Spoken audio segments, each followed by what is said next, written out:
कड़कड़ाती ठंड की सुबह थी।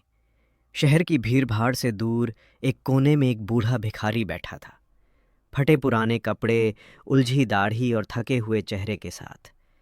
उसका नाम था रघु। वो रोज सुबह उसी पुराने मंदिर के बाहर बैठता, लोगों से भीख मांगता और दिन भर में जो कुछ मिलता उसी से पेट पालता। लोग उसे देखकर आगे बढ़ जाते, कुछ सिक्के दे देते, कुछ तिरस्कार भरी निगाहें डालते और कुछ तो उपेक्षा से उसका मजाक भी उड़ाते। पर रघु हमेशा शांत रहता, बिना किसी शिकायत के बैठा रहता, मानो किसी का इंतजार कर रहा हो। एक दिन स्कूल से लौटते समय 10वीं कक्षा का छात्र अंश रघु के पास से गुजरा। उसने रघु को देखा, उसकी आंखों में कुछ अलग था। अंश ने पूछा, बाबा, आप रोज यहां बैठते हैं, क्या आपको ऐसा लगता है कि इस तरह बैठने से कुछ बदलेगा? रघु मुस्कुराया और बोला, बेटा, जब तक समय की कीमत नहीं समझोगे तब तक सब व्यर्थ लगेगा।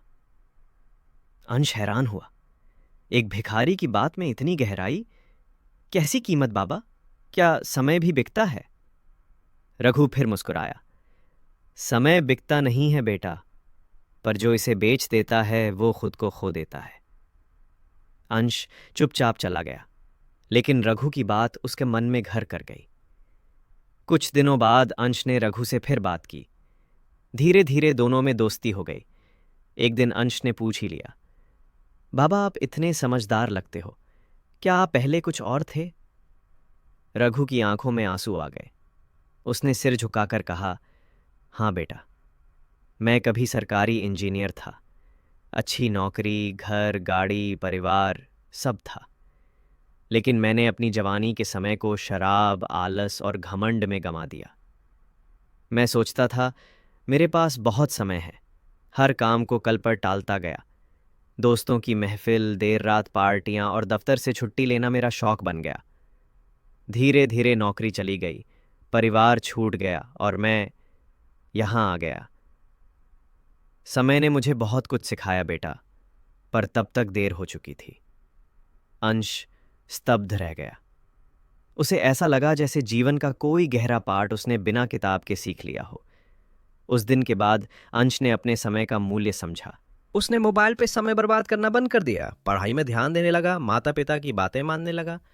धीरे धीरे उसके अंक सुधरने लगे, आत्मविश्वास बढ़ा और वो स्कूल में टॉप 5 में आ गया। एक दिन उसकी माँ ने पूछा, बेटा, अचानक ये बदलाव कैसे आया?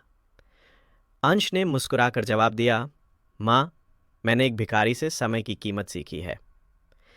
अंश ने अपने पापा से कहकर रघु के लिए एक पुरानी झोपड़ी का इंतजाम किया, उसे नहाने धोने के कपड़े दिए और जब अंश के पापा को रघु की योग्यता पता चली तो उन्होंने अपने एनजीओ में उसे एक अकाउंट असिस्टेंट की नौकरी दे दी। धीरे धीरे रघु ने फिर से जीवन की पटरी पर चलना शुरू किया। वो अंश को हमेशा कहता, तूने मुझे फिर से जीने का समय दिया बेटा, अब मैं हर पल का हिसाब रखता हूं। रघु एक ऐसा भिखारी था जिसने अपनी जवानी के समय को गंवाया, पर अंत में उसी समय ने उसे जीवन का सबसे बड़ा पाठ सिखाया। अंश एक ऐसा लड़का था जिसने दूसरों की गलती से सीखकर खुद की दिशा बदल दी। समय ना किसी का इंतजार करता है, ना लौटता है। जो इसका आदर करता है, समय उसका साथ देता है। प्रेरणादायक संदेश। अगर समय की कद्र नहीं की तो एक दिन समय तुम्हें सबक सिखा देगा, और अगर समय का सही उपयोग किया तो वही समय तुम्हें ऊंचाइयों तक पहुंचा देगा। ऐसी और भी मोटिवेशनल स्टोरी के लिए चैनल को सब्सक्राइब एंड वीडियो को लाइक करें।